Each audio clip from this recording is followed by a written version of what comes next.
ನಮಸ್ತೆ, welcome to ಕುಸ್ಮಾಸ್ kitchen. ಇವತ್ತು ನಾನು ಮಾಡುತ್ತಿರುವ ಅಡಿಗೆ ಪಪಾಯ ಫ್ರೆಂಚ್ ಫ್ರೈಸ್.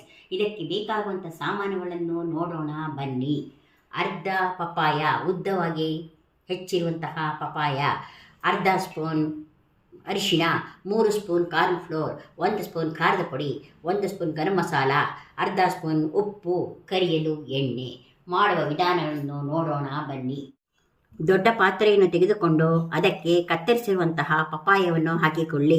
ನಂತರ ಇದಕ್ಕೆ ಕಾರ್ನ್ ಫ್ಲೋರ್, ಅರಿಶಿಣ, ಗರಂ ಮಸಾಲ ಪುಡಿ ಹಾಕಿ,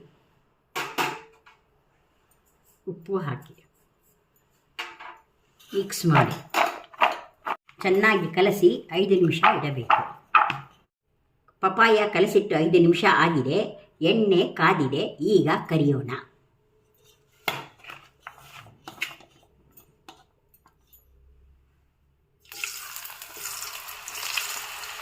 ಚೆನ್ನಾಗಿ ಆಗಿದೆ. ಇದನ್ನು ತೆಗೆಯೋಣ.